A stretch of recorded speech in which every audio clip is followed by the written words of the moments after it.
Dans cette vidéo, je vais vous apprendre à maîtriser l'autofocus du Nikon Z8. On va voir trois grandes parties dans cette vidéo qui vont être la première, l'accès au réglage autofocus, l'accès au mode de zone autofocus. Puis ensuite, on va rentrer dans chacun de ces réglages de zone autofocus avec les deux parties qui sont le réglage lui-même et ensuite les options de détection. Et enfin, on va rentrer dans les menus de réglage personnalisés qui sont pour le coup les détails dans le réglage personnalisé A où il y a un certain nombre de sous-réglages qui vont être à préciser pour pouvoir ajouter des éléments de précision sur un sujet qui est quand même très complexe. Donc on va commencer d'abord par l'accès au réglage autofocus. Bien sûr, c'est le plus important. On va commencer par se dire comment je peux faire mon réglage. Comme on le voit en fait sur l'écran de son appareil photo, tout en haut, on a différents éléments qui vont être le petit AF et ensuite un petit pictogramme à côté. Le réglage, on va dire, le plus rapide et historique du boîtier, c'est celui qui est sur la gauche de la baïonnette.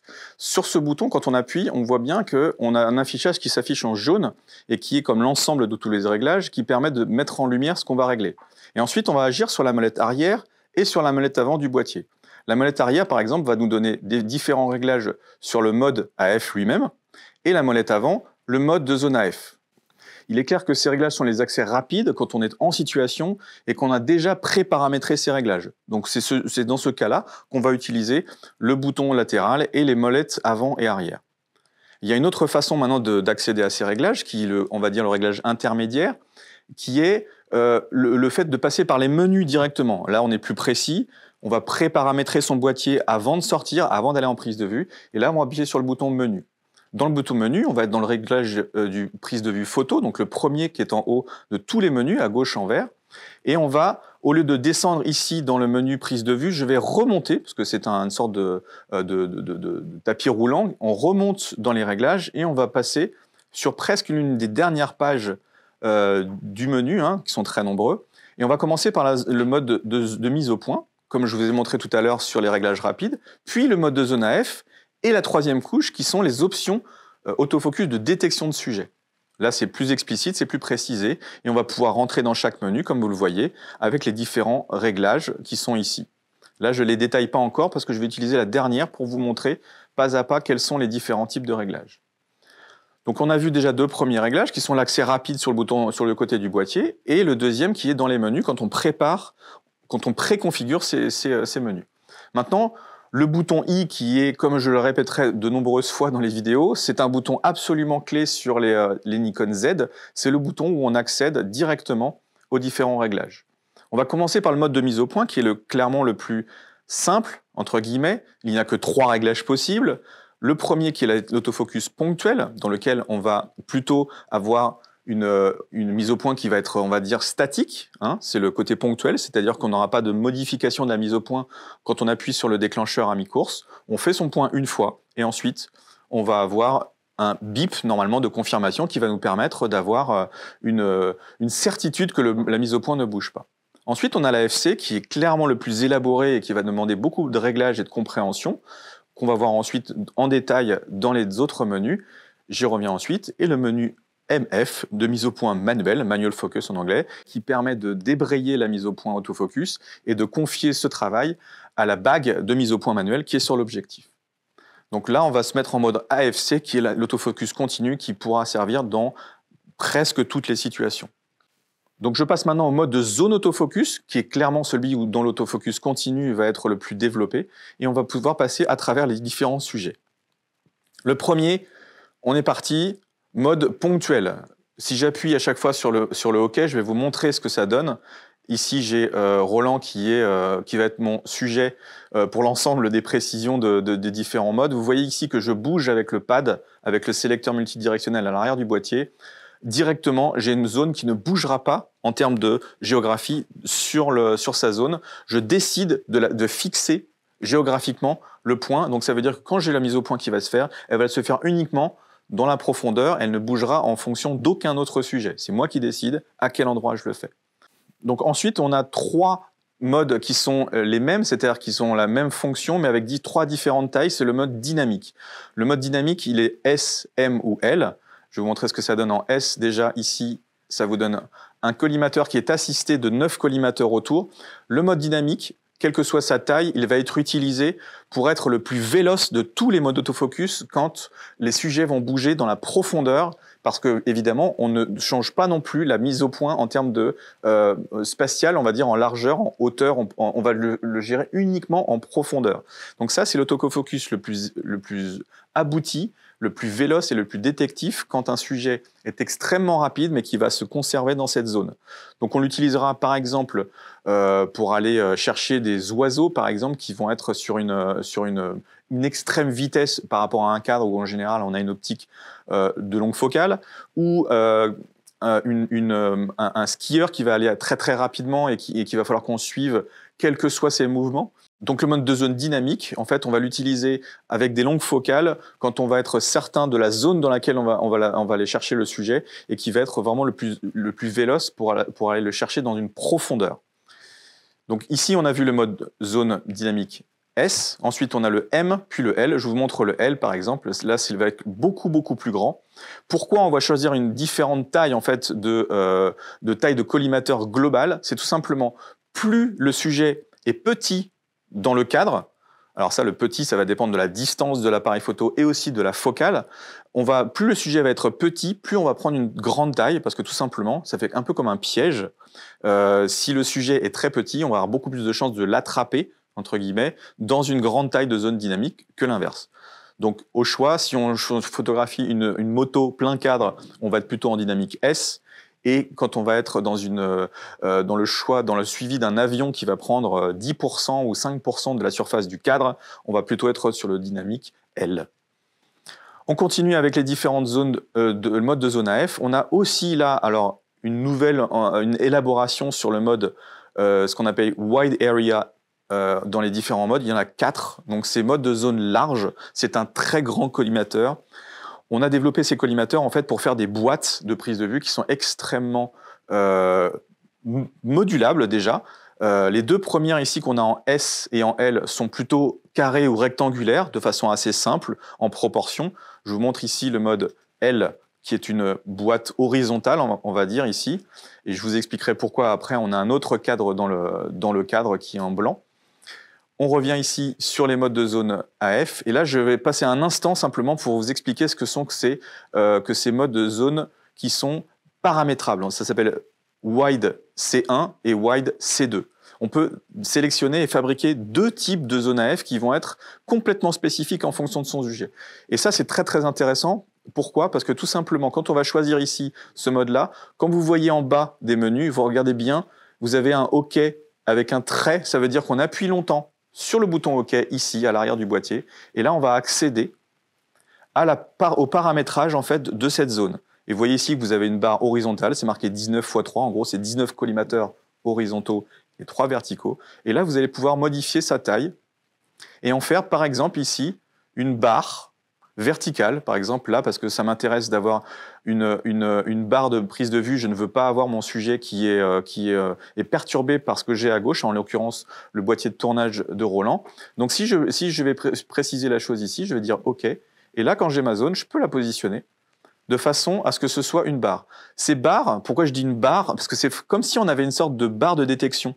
Vous imaginez un filet de tennis qu'on ne veut pas prendre en compte dans un cadre de prise de vue, on va mettre cette barre juste au-dessus du filet de tennis. Ça va pouvoir servir aussi quand on fait une arrivée de course, que ce soit une course de vélo, de chevaux ou d'athlètes. Quand vous mettez cette barre, en fait, ce sera un seul collimateur qui va être en profondeur et qui va aller chercher tout ce qui se passe en profondeur. Donc on aura toujours le premier finalement. Ou alors, comme je l'ai fait ici, on va aller occulter une partie de la zone et on va ne faire que détecter une zone qui va être très précise. Donc encore une fois, ça peut avoir une forme de barre, une forme de boîte, ou même une forme encore un peu plus spécifique qui sera, quand j'appuie ici sur le bouton OK avec un appui long, on peut aller jusqu'au point ou à une barre horizontale ici comme ça. Je vous montre un peu tout l'ensemble des possibilités. Et là, la zone la plus large possible. C'est extrêmement utile et spécifique. Encore une fois, ça peut complexifier le menu de réglage autofocus, mais sachez que ça existe parce que c'est vraiment très très pratique. Donc on l'a vu sur le Wide C1. Il est exactement le même sur le Wide C2, mais vous pouvez avoir deux réglages en stock parce que vous avez deux types d'utilisation de ces réglages. Enfin, on arrive aux deux derniers qui sont, on va dire, ceux qui font appel le plus à l'intelligence artificielle ou au deep learning qui est dans le boîtier. Là, on va avoir de la reconnaissance géographique et en profondeur sur toutes les dimensions de la surface de cadrage. Le premier, le 3D, encore une fois, le 3D, c'est pour ça qu'il s'appelle comme ça, c'est qu'il va aller chercher aussi bien sur la surface géographique que la profondeur de l'image, le sujet. Donc, alors, le réglage 3D, une fois que je l'ai activé ici, je vais d'abord commencer par choisir la zone sur laquelle je vais faire mon réglage. Une fois que j'appuie sur le déclencheur à mi-course, je vais pouvoir avoir un calage du sujet. Donc, Roland, vas-y, tu peux bouger. Et vous voyez qu'il suit en profondeur. En l'occurrence, là, j'ai une détection des visages et des yeux. Du coup, c'est l'œil qui le suit. Mais on peut je vais déjà le désactiver pour commencer, pour faire simple, pour faire en 2 étapes. Voilà. Ici, là, j'ai choisi, tiens, montre-moi ta main. Voilà. Et je vais aller me mettre comme cible ta main et tu vas pouvoir la bouger tranquillement. Voilà. C'est bien la main qui est suivie. C'est extrêmement important d'avoir ça en tête parce que vous verrez qu'après, les reconnaissances sont très pratiques. Mais si vous voulez un sujet qui n'est pas un visage, on fait ce mode 3D ici. Alors, à quoi il sert ce mode 3D par rapport aux autres modes qui sont le dynamique ou la grande zone qui est la zone en différentes tailles? Le mode 3D, il va être utilisé principalement quand vous avez un seul sujet ou 2 sujets, à savoir un animal, une personne, un véhicule, quel qu'il soit, et là vous allez pouvoir suivre très très facilement. Le 3D ne sera pas le plus à l'aise quand vous avez une foule ou un ensemble de sujets qui vont être dans lesquels il va faire un choix. Ça c'est essentiel.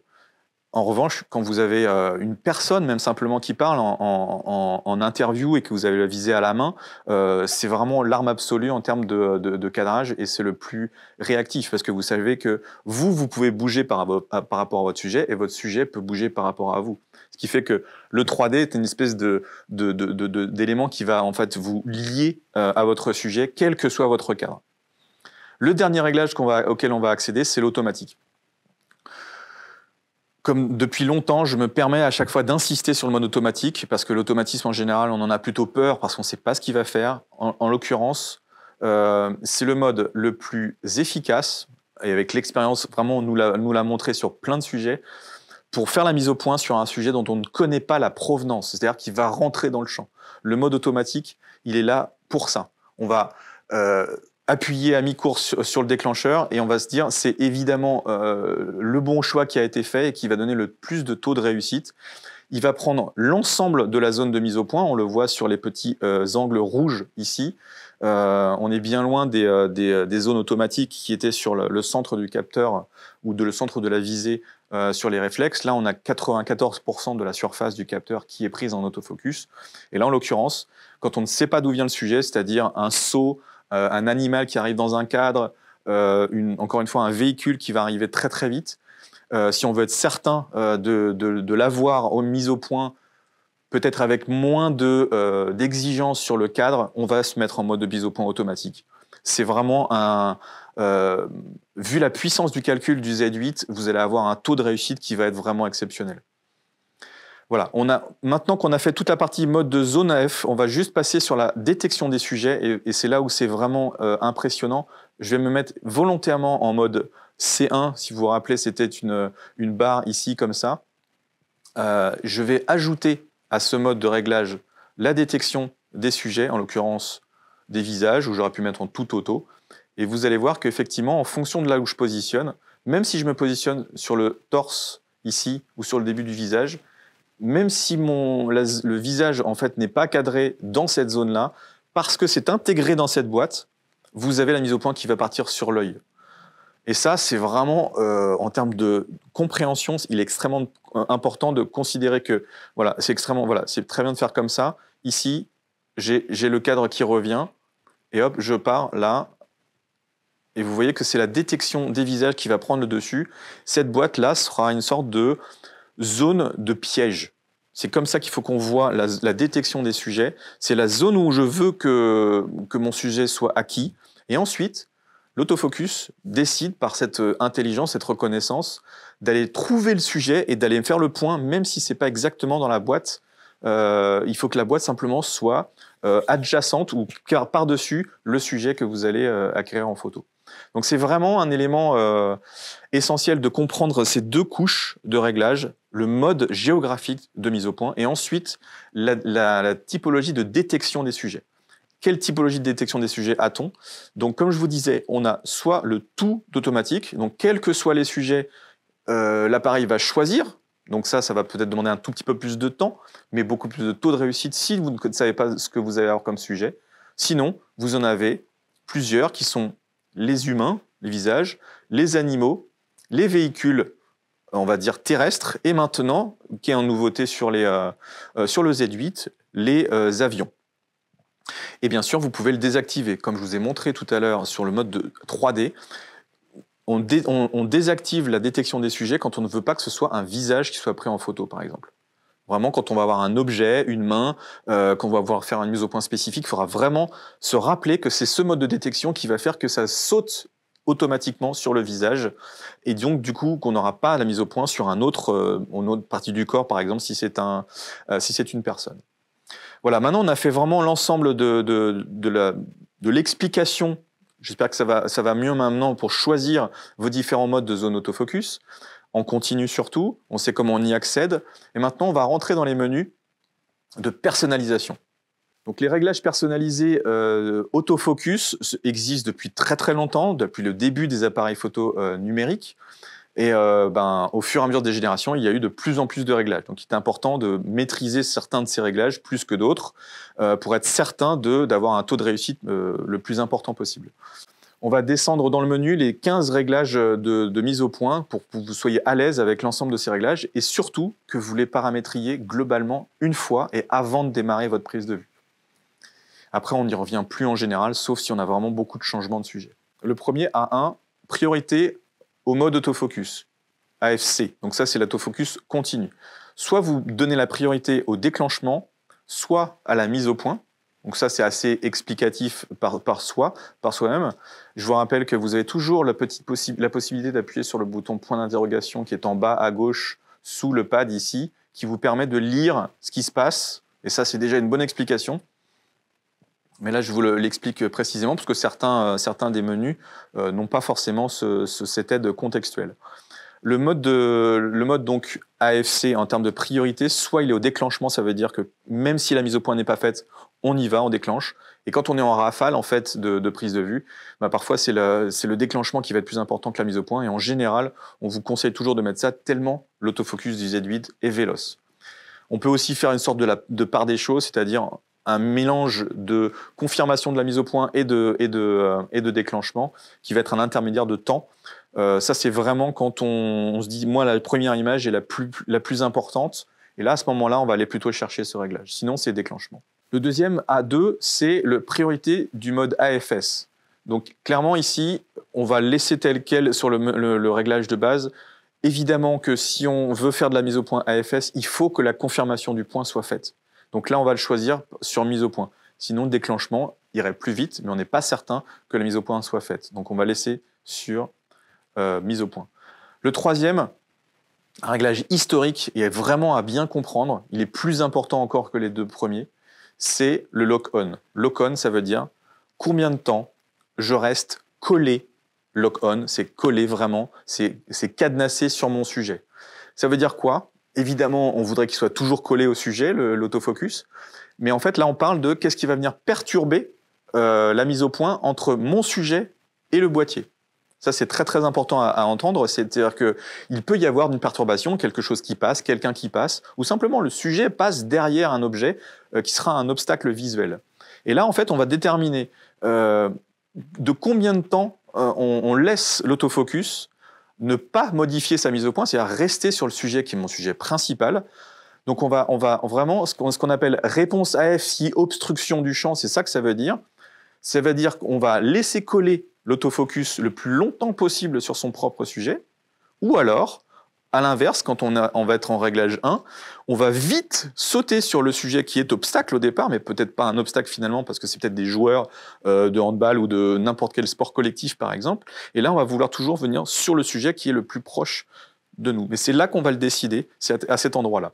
Évidemment, le réglage intermédiaire est toujours le plus simple à comprendre et le plus simple à paramétrer, mais on va pouvoir aussi aller peut-être de plus en plus vers le différé, tellement l'AF du Z8 est véloce, c'est important de se dire, il est véloce, mais si ça saute sur un sujet que je n'ai pas décidé d'avoir, à ce moment-là, je vais plutôt être entre 3 et 5. Là, on va le laisser sur 3, par exemple. Et ensuite, quand on descend dans les réglages, on a les mouvements du sujet. On va parler de la prédictibilité du mouvement du sujet. C'est-à-dire que si on a, par exemple, quelqu'un qui court, ou une voiture qui roule, ou un oiseau qui plane, on prédit à peu près que le sujet sera stable dans sa course, d'accord? Pas le côté stable qui ne bouge pas. Donc là, on va plutôt choisir stable. Aléatoire, ça veut dire que les mouvements sont difficiles à prédire. Par exemple, dans certains sujets, par exemple, je pense encore au handball parce que la reprise d'appui peut être extrêmement rapide, ou certains oiseaux qui ont la capacité, ou même des chauves-souris, par exemple, qui ont des capacités à voler de façon avec des sujets complètement, avec des trajectoires complètement erratiques. Là, on va choisir aléatoire. C'est très important aussi de choisir ça. Ça donne une indication à l'appareil de dire je prédis la suite ou je ne la prédis pas de façon certaine. Ensuite, les points F utilisés, on passera rapidement. Soit on utilise tous les points et on va moins vite forcément pour sauter de point à point. Hein. Je parle bien de la visée ici. Ou alors de mettre directement un point sur deux, et là on va aller beaucoup plus vite et on va sauter, on va dire, différents points intermédiaires. On va aller plus vite sur le choix. C'est vraiment une question de se dire j'ai besoin d'aller plus ou moins vite. Généralement, tous les points suffisants. Un point extrêmement important, c'est le réglage A5. Surtout si vous n'avez pas besoin de mémoriser, parce que c'est à ça que ça sert, la mémorisation, on va dire, différenciée des réglages verticaux et horizontaux de votre boîtier. N'utilisez pas cette fonction. C'est extrêmement pratique pour les photographes qui ont des réglages qui sont extrêmement précis et différents en vertical et en horizontal. Donc vous allez pouvoir mémoriser l'emplacement de votre point autofocus et le réglage autofocus, que ce soit en horizontal ou en vertical. Et quand c'est désactivé, vous avez un seul réglage qui est exactement le même en horizontal et vertical. Donc si vous avez une problématique de mode AF et de point F qui change, c'est ce menu-là, le menu A5, qu'il va falloir venir voir. Je vous conseille au départ de le désactiver, sinon ça peut provoquer une croyance que le boîtier est vraiment en panne ou que l'autofocus ne fonctionne pas. L'activation AF, très rapidement, c'est soit au déclencheur, soit les deux, bouton arrière, AF on et déclencheur. Ensuite, persistance du point F, c'est extrêmement complexe, mais c'est pour faire simple, c'est une possibilité de régler deux modes AF assez facilement, complètement différenciés sur des touches de fonction, et ça on l'abordera dans d'autres vidéos. Ici, on peut changer le nombre de réglages auxquels on a accès avec la touche d'accès rapide dont je vous ai parlé tout à l'heure. Ici, c'est pareil. On peut aussi, sur les réglages d'accès rapide, ne mettre que la F continue, par exemple, ou que la mise au point manuelle. On peut aller beaucoup plus vite encore que ce qu'on a et ne pas faire défiler tous les réglages. Pour la rotation des points autofocus, ça, c'est savoir, en gros, si on va plus à droite que le bord droit, on va passer à gauche, tout simplement, et pareil en haut. L'affichage des points autofocus, ici, on a de nombreux réglages, on ne va pas rentrer dans tous les détails, mais il est clair qu'on peut définir comment s'affichent les réglages autofocus pour qu'ils soient plus, on va dire, persistants ou présents dans l'image plutôt que l'inverse, c'est-à-dire plus discret pour avoir une aide à la mise au point. Limitateur d'assistance AF, très clairement, ce qui est important, c'est que si on veut être discret et si on n'a pas beaucoup de lumière, on aura une sorte de phare vert qui fasse s'afficher. Et ici, en l'occurrence, il est affiché. Si on veut le désactiver, c'est parce qu'on veut être discret et qu'on ne veut pas avoir d'aide dans les faibles lumières et les faibles contrastes. Et la mise en relief de la mise au point, c'est la version française du Focus Peaking. Ça, c'est extrêmement important à maîtriser et à utiliser parce que, un, c'est très pédagogique, et deux, ça permet de confirmer exactement le plan de mise au point quand on est en mise au point manuelle. Donc là, je vais l'activer, et vous allez avoir ensuite que vous avez la possibilité de régler la sensibilité, c'est-à-dire l'intensité de l'affichage sur l'image elle-même. Donc je vais le mettre en 3 pour vous montrer vraiment fortement ce que ça fait. Et ensuite, vous allez choisir la couleur de mise en relief qui sera pertinente par rapport à votre sujet. Ici, moi, j'ai un sujet sombre que vous avez pu voir. Donc, quelle que soit la couleur, ça se verra bien. Je vais choisir le jaune, par exemple. Qu'est-ce que ça donne? Ici, on le voit pas. Vous voyez, je suis en mise au point autofocus. Donc, on le voit pas. En revanche, dès que je vais tourner la bague de mise au point, je vais avoir l'affichage de mon échelle de distance entre l'infini et la petite fleur, c'est-à-dire la macro, donc entre l'infini et la distance de mise au point mini. Et je sais que je suis au point sur l'endroit, sur les zones qui sont en jaune, en surbrillance jaune. Donc voilà, par exemple, là, ta main, Roland, elle est complètement au point, et je le sais, même sans aller zoomer, même sans faire la mise au point autofocus, j'en suis certain. Maintenant, si tu ne bouges pas et que je fais la mise au point vers l'arrière, là maintenant, ton visage est devenu net. Et même si tu as les deux mains au milieu, je sais que c'est ton œil qui va être net. Donc ça, en termes de pédagogie, il y a un élément de la zone de mise au point. Et en plus, si, comme vous pouvez le voir ici, je suis net, par exemple, sur le boîtier et sur le visage, mais si j'ouvre mon diaph et que je baisse, par exemple, là, mon expo, parce que je suis en manuel, je vais avoir une zone de mise au point qui va être beaucoup plus courte, parce que j'ai une faible profondeur de champ, je suis à 2,8, et là, je n'ai que le boîtier qui est net, par exemple, ou ici, que le visage de mon opérateur qui est net. Voilà. Là, si je veux faire le point, effectivement, ça va être quelque chose de très très précis. Alors, un élément supplémentaire, quand vous allez mettre une bague d'adaptation et une optique à bascule et décentrement, si vous voulez faire une bascule qui va être complètement diagonale et compagnie, vous allez voir exactement ce qui se passe. Et ça, c'est extrêmement intéressant aussi en termes de compréhension, de la zone de mise au point et de la profondeur de champ. Donc elle est active uniquement quand on a en mise au point manuelle. Donc là, j'ai touché ma bague de mise au point. Si je repasse en mode autofocus, vous voyez bien que ça disparaît. Et là, qu'on reprend une mise au point classique. Mise au point manuelle, mise au point autofocus. Deux éléments supplémentaires sur les réglages personnalisés de la mise au point sont le A14. Ici, ça va être la vitesse de sélection du point autofocus. C'est simplement quand on reste appuyé sur le sélecteur, soit on va être en zone plutôt la plus faible en vitesse. Bon, déjà, c'est relativement rapide, mais c'est parce que j'ai un grand collimateur de mise au point aussi. En revanche, si je vais chercher le très élevé ou le élevé ici, là, je vais être vraiment très rapide. Et ça, c'est vraiment quand mes sujets bougent très fortement. Donc, c'est la vitesse de mouvement quand on reste appuyé sur le sélecteur multidirectionnel à l'arrière du boîtier. Et enfin, la bague de mise au point manuelle en mode AF, ça veut dire quoi? Ce que je faisais tout à l'heure pour expliquer le focus picking, en l'occurrence, là, ça peut être une gêne effectivement d'avoir cette mise au point manuelle ici, parce qu'on va toucher sa bague de mise au point et bien sûr, elle prend la main. Là, en l'occurrence, si je règle ma mise au point off, ici, j'ai beau toucher la bague de mise au point, elle n'est plus active. Donc c'est vraiment une option de sécurité de la mise au point. On est tout le temps mis au point AF, et là, en fait, même si on touche cette bague de mise au point, l'autofocus ne sera pas perturbé par éventuellement un toucher, on va dire, involontaire. On en a terminé de cette vidéo de présentation de ces trois éléments: l'accès au mode de zone AF, l'accès au réglage plus ou moins rapide et élaboré des zones AF, l'explication complète de tous les réglages autofocus ainsi que la détection des sujets, et aussi les réglages personnalisés de A1 à A15 dans le menu de réglage personnalisé qui permettent de paramétrer de façon la plus précise possible l'ensemble des éléments autofocus. On verra dans une autre vidéo comment régler les boutons et affecter des options de mode autofocus sur les boutons fonctions.